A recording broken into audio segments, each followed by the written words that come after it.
और नमस्कार दोस्तों, आज एक्सपोजर टीवी में एक्सपोज करने जा रहे हैं एक ऐसे स्कैम को। जब ये स्कैम होता है तो लोग चोर चोर नहीं बल्कि स्कूल स्कूल बोलते हैं। मार्च और अप्रैल का महीना माँ बाप की जेब कटने का महीना होता है। जब कोई चोर आपकी जेब काटता है तो चोर चोर चिल्लाते हैं, लेकिन मार्च और अप्रैल के महीने में जब आपकी जेब कटती है तो आप स्कूल स्कूल स्कूल चिल्लाते हैं। किसी जेब कतरे की शिकायत आप पुलिस स्टेशन में कर सकते हैं, लेकिन जेब काटने वाले स्कूलों की शिकायत आप कहीं नहीं कर सकते। प्राइवेट स्कूल एजुकेशन फिक्सिंग, ये एक ऐसा स्कैम है। जब ये आपके साथ होता है तो आपके पास ऑप्शन नहीं होता है, क्योंकि आप किसी भी प्राइवेट स्कूल में जाएंगे वहाँ सेम रूल होंगे। अगर सरकारी स्कूलों की बात करें तो वहाँ पहले से ही हालत ख़राब है। जहाँ बच्चों को सरकार के द्वारा फीस, यूनिफॉर्म, खाना, सारी सुविधाएं फ्री में मिलती हैं, लेकिन अगर कुछ नहीं मिलता वो है एजुकेशन।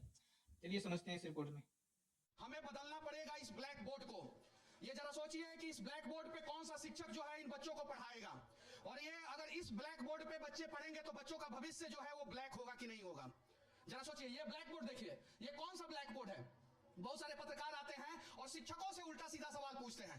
अगर हमारे शिक्षक अनपढ़ हैं तो अनपढ़ शिक्षकों को भर्ती किसने किया है, ये सरकार ने, तो ये सरकार की जवाबदेही बनती है। इन सब चीजों को दिखाइए और इन सब चीजों को दुरुस्त कीजिए। हालांकि इसमें दो ब्लैक बोर्ड है, एक पीछे वाला का भी स्थिति देखिए, SKY SK सविता और ना जाने क्या क्या लिखा हुआ है इस ब्लैक बोर्ड पे। यानी भारत सरकार, बिहार सरकार या कोई भी सरकार इस देश के युवाओं का भविष्य दोनों साइड से अंधकार में डाल रहा है। इस साइड आइए समझते हैं प्राइवेट स्कूल स्कैम को। स्कूल में बच्चों को सिखाया जाता है पेड़ काटना नहीं चाहिए, नए पेड़ लगाना चाहिए। यही स्कूल हर साल नई किताबों का सेट लेने के लिए मजबूर करते हैं और पुरानी किताबों को एक तरह से अछूत घोषित कर देते हैं। समझते हैं इस रिपोर्ट से। स्कूल वाले फिलहाल क्या कहते हैं कि ये सारा सामान यहीं से खरीद लो, बल्कि ये तो गेटलेस में आप है, कई बार पुरानी नोटबुक्स भी रहती हैं जो हम नहीं यूज करते, बट हमें उनका एक क्राइटेरिया होता है कि परचेज करनी है। बंडल बनाते हैं, पहले वो बिल काट लेते हैं, लाइक पैसे काट लेंगे, देन हमें देते हैं बुक्स। तो हम उसमें कुछ मतलब मुंह डिडक्ट भी नहीं कर सकते कि हमें ये बुक्स नहीं चाहिए, या फिर ये नोटबुक्स हमारे ऑलरेडी है लास्ट ईयर की, तो हमें नहीं परचेज करना। मतलब ये है कि एक घर के दो बच्चे, एक 5th क्लास में एक 4th क्लास में है। 4th क्लास का बच्चा 5th क्लास के बच्चे की किताबें अगली साल यूज नहीं कर सकता, यानी उसे नई किताबें खरीदनी पड़ेंगी। और प्राइवेट स्कूलों में महंगाई के नाम पे हर साल किताबों के प्राइस बढ़ा दिए जाते हैं। अलग अलग मुद्दों पर सर्वे करने वाली संस्था लोकल सर्किल ने प्राइवेट स्कूलों की फीस और कॉपी किताबों की कीमत बढ़ने पर एक सर्वे किया। ये सर्वे देश के 312 जिलों में किया गया, जिसमें लोगों से स्कूल खर्च पर बात की गई। सर्वे में 60% पुरुष, 34% महिलाओं को शामिल किया गया। इस सर्वे के मुताबिक पिछले 2 सालों में 30% तक की फीस बढ़ी है, ऐसा 50% लोगों का मानना है। 8% लोगों का मानना है कि 50% तक की फीस बढ़ी है, और वहीं 42% लोगों का मानना है 30 से 50% की फीस बढ़ी है।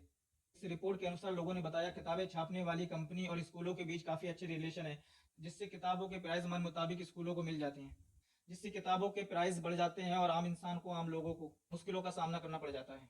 और बताया प्राइवेट स्कूल कॉपी और किताबें खरीदने के लिए एक पर्ची और एक लिस्ट देता है। पर्ची पर एक खास दुकान का नाम लिखा होता है। आप उस दुकान पर जाते हैं, पर्ची दुकानदार को देते हैं। दुकानदार आपको पहले से रखा एक बैग उठाकर आपको दे देता है। उस बैग में पहले से ही सारी किताबें कॉपी रखी होती हैं जो स्कूल ने उस लिस्ट में लिखी होती हैं। आप पैसे देते हैं, ना आप दुकानदार से कुछ बोलते हैं और ना ही दुकानदार आपसे कुछ बोलता है, बात खत्म। प्राइवेट स्कूलों की मनमानी का असर उन माँ बाप पर पड़ता है जो प्राइवेट स्कूल में अपने बच्चों को भेजने के लिए मजबूर होते हैं। उनको मालूम होता है मैच फिक्सिंग की तरह पहले से ही स्कूलों से हुई फिक्सिंग दुकानों पर किताबों की बैग तैयार करके रख दिया जाता है। आप जाइए, पैसे दीजिए और बैग लेकर आ जाइए। माँ बाप चाहकर भी दूसरी दुकानों से किताबें नहीं खरीद सकते। प्राइवेट स्कूल की एजुकेशन फिक्सिंग में शामिल दुकानदार इसलिए कॉपी, किताबें और अदर सामान बेचते हैं फिक्स प्राइस पर। प्रेजेंट टाइम में स्थिति यह है प्राइवेट स्कूल एजुकेशन फिक्सिंग की। जो किताब लगभग 400 रुपये में मिलती है, वही किताब NCERT की 60 से 70 रुपये में मिल जाती है। आइए समझते हैं एक और रिपोर्ट। स्कूल खुल चुके हैं। सेशन 2024-25 की शुरुआत हो चुकी है। पेरेंट्स इस वक्त अब उनके बच्चे नई क्लासेस में जाने के लिए तैयार हैं। रिजल्ट मिला और रिजल्ट के साथ कुछ इस तरह के चिट्ठे पेरेंट्स को दिए गए स्कूलों की तरफ से। वो प्राइवेट स्कूल हमेशा ये कोशिश करते हैं कि किस तरह से वो पेरेंट्स से, यानी कि उनको एक क्लाइंट की तरह मानते हैं और पैसे ऐंठने के लिए कुछ ना कुछ नया लाते हैं। और इस साल देखिए आप किस तरह की क्लास 5th का इस वक्त एक वो चिट्ठा पकड़ा रहा हूं जो रिजल्ट के साथ पेरेंट्स को दिया गया, और उसमें यह कहा गया कि अब ये सारी किताबें आपको हम ही से लेनी है, यानी कि हम जो दुकान बताएंगे वहां से लेनी है। उसी के साथ साथ जो खाली नोटबुक्स हैं, जिन कॉपीज को आप बाहर से भी ले सकते हैं हैं, लेकिन आपको स्कूल से ही खरीदना होगा। और इतना ही नहीं, यहाँ पर भी नहीं रुकते हैं, उसके बाद pencil, eraser, sharpener, oil pastel यानी कि वो colour pencil, pastel colour, sketch pen, सब कुछ आपको स्कूल ने एक पूरा इस समय एक ड्राफ्ट बना दिया है। और वो स्टेशनरी का जो कुल खर्चा है वो 7,090 का है। मैं आपको दिखाऊं तो ये सारी इस वक्त जो आपको बुक्स दिख जाएंगी वो एनसीईआरटी की किताबें नहीं है, वो प्राइवेट पब्लिशर्स की इस वक्त किताबें हैं जिनको स्कूल यूज करते हैं। और उनको बाहर से यानी कि पब्लिशर्स और स्कूल की साठगांठ इस वक्त पेरेंट्स के लिए वो एक बड़ा समस्या बन जाती है। और वो समस्या किस तरह से उनकी जेब पर असर डालती है वो भी मैं आपको दिखाता हूं कि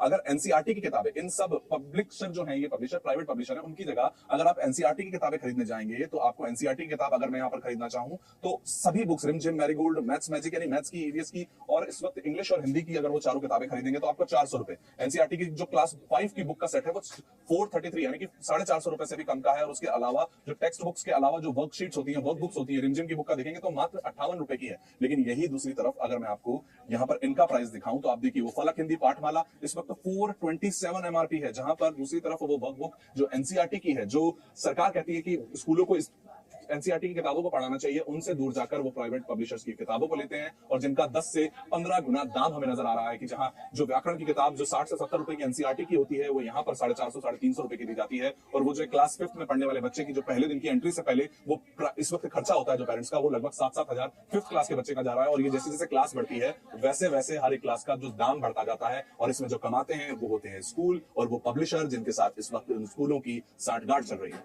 वरुण, किस तरह से माँ बाप के साथ प्राइवेट स्कूलों के द्वारा शोषण किया जा रहा है। आज इस वक्त पेरेंट्स हैं, उनसे हम बातचीत करेंगे, समझेंगे कि आखिर में वो क्या समस्याएं हैं और क्या वो चीजें हैं जो इस वक्त सामने आ रही हैं। मनोज जी, अगर मैं समझने की कोशिश करूं कि बच्चा क्लास में गया, जी नई क्लास है, लेकिन स्कूल कुछ नई गाइडलाइन अपनी निकाल के लाता है जिनका ना सरकार से लेना देना है ना सुप्रीम कोर्ट के कोई रूल से। तो वो किस तरह से चाहता है कि बस पेरेंट्स ज्यादा से ज्यादा पैसा दे दे बच्चे की पढ़ाई के लिए, या फिर बच्चे का नया सेशन चालू हो रहा है किसी ना किसी तरह से पैसा निकाल लिया जाए। देखिए, ये तो मनी मेकिंग फैक्ट्री हो गई है जो स्कूल्स हैं। जब बच्चा नई क्लास में आता है तो पेरेंट्स को एक नई चीज़ नज़र आती है। वो उसको पता चलता है कि आज जो प्लास्टर उसकी यूनिफॉर्म थी उसमें एक स्टिकर लगा दिया गया है। अब स्कूल वाले कहते हैं नहीं जी, वो स्टिकर तो बहुत ज़रूरी है, बच्चे की पहचान कैसे होगी, तो आपको तो नई यूनिफॉर्म लेनी पड़ेगी, जो लास्ट ली थी वो तो बेकार हो गई आपकी। ये माफिया स्कूल का कह सकते हैं, जैसे गुंडा राज होते हैं सब कुछ है, तो इस तरीके से स्कूलों का गुंडा राज चल रहा है। ये बच्चों का, पेरेंट्स का हर तरीके से ये शोषण करने से कभी नहीं चूकते कि किस प्रकार से इनका शोषण किया जाए, उनकी पूरी भरपाई होती है। किताबें हैं, पहले क्या होता था, हम लोग भी पढ़े, आप भी पढ़े होंगे, हमारे जो बड़े भाई बहन होते थे हम उनकी बुक से हम पढ़ाई करते थे। आजकल क्या है कि हर साल उनकी बुक चेंज हो जाती है। चेंज भी क्या करते हैं, सिर्फ कवर चेंज कर देते हैं, या बीच में अगर दूसरा चैप्टर है वो चौथे पे ले आते हैं, 5वां चैप्टर पहले पे ले आते हैं। तो इस वजह से पेरेंट्स की मजबूरी है वो परचेज करना। अब स्कूल ये नहीं देखते हैं कि हम यहाँ शिक्षा देने आए हैं, उनका ये रहता है कि हम पेरेंट्स से कितना अधिक से अधिक पैसा वसूल सके। अब करते हैं क्या, इन्होंने अब जितने सारे बुक्स हैं इन्होंने क्या किया है कि अब सब फिलिंग वाले बुक्स नोटबुक कर दिए हैं। अब उसके वजह से क्या है कि हमारे जो छोटे बच्चे हैं वो नहीं पढ़ पाते हैं, हर साल उनको नया बुक लेना पड़ेगा।